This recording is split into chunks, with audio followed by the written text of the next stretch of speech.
Hey gamers, it's Kwing here, bringing you another exciting classic Virtual Console review.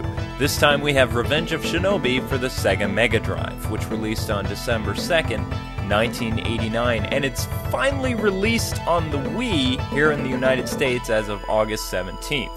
This is of course the sequel to the original Shinobi from 1987 in the arcades.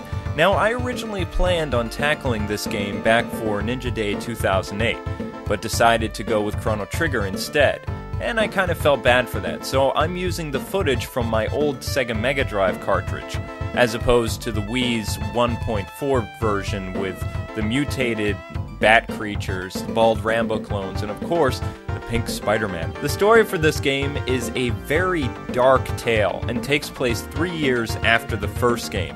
Neo Z, the organization, has slain your master, wiped out your entire clan, and kidnapped your bride-to-be.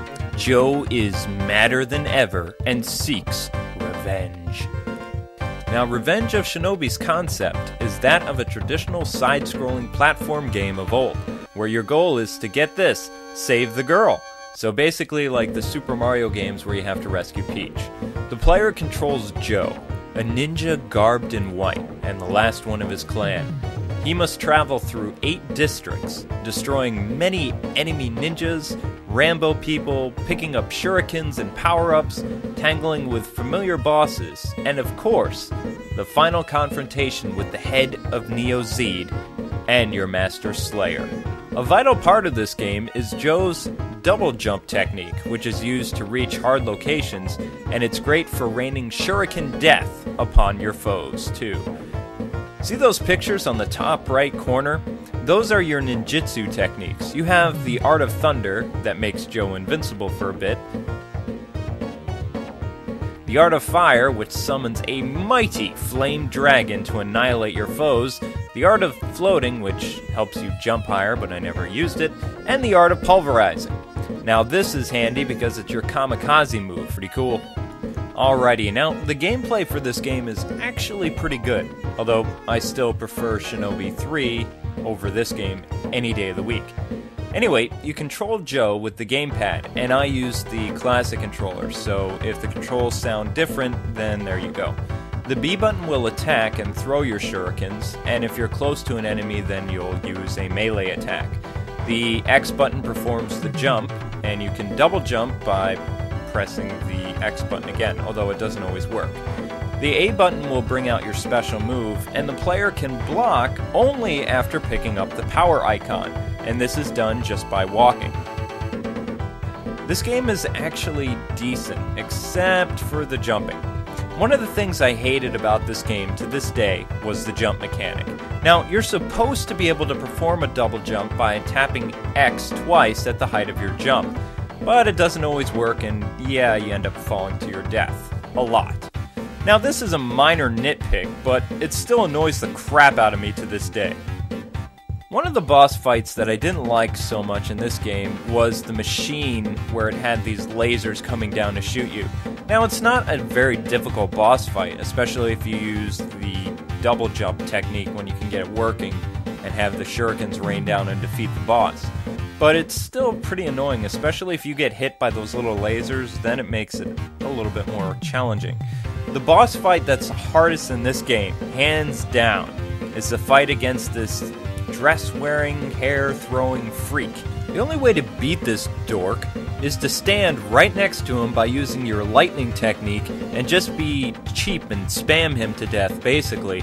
But of course, at the same time, you have to rescue your bride-to-be, otherwise she will be flattened, which would kind of put a damper on your relationship, I suppose. But this boss fight is just, you know, especially if you're trying to do it right and save the girl, it's just insanely difficult, and I hate it. The reason this game has not been re-released has been due to copyrights, and you'll see why.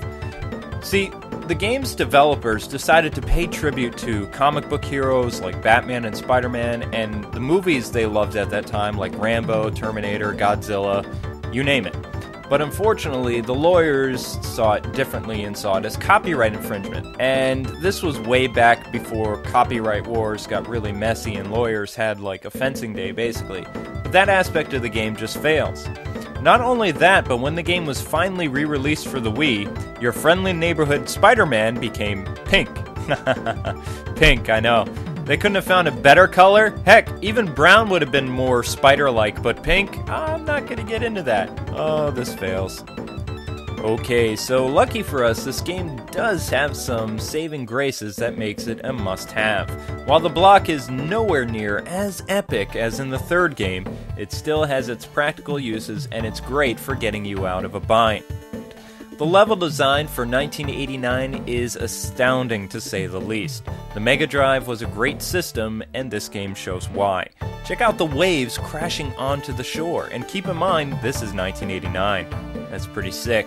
The music in this game was done by legendary game composer Yuzao Kashishiro, a very famous Sega and Super Nintendo composer, responsible for Sonic the Hedgehog, the Streets of Rage series, Beyond Oasis, and my personal favorite, ActRaiser.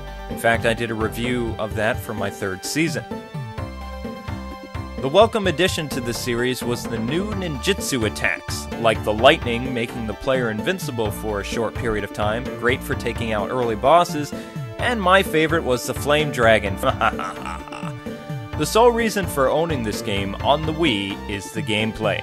Aside from the double jumping, everything works great, and this game could give Ryu from Ninja Gaiden a run for his shurikens. The game's challenge is pretty intense, and it will really test your mettle as a gamer. Revenge is oozing with nostalgia, and it's a must-have for any retro gamer to own.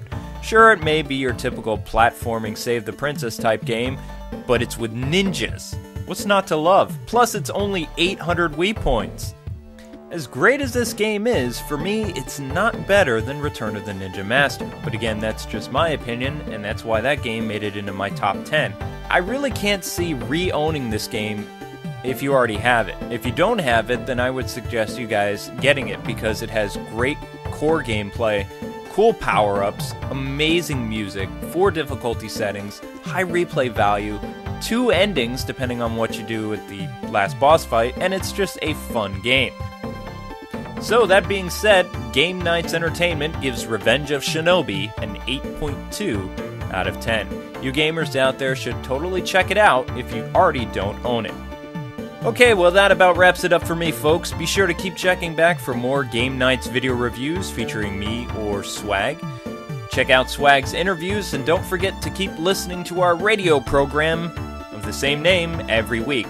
More stuff is coming for the fall, like trailers and gameplay and oodles of awesome stuff only on the Game Nights channel. This is Kwing as always saying God bless and happy gaming. Thanks so much for watching this video review. Until we meet again, gamers.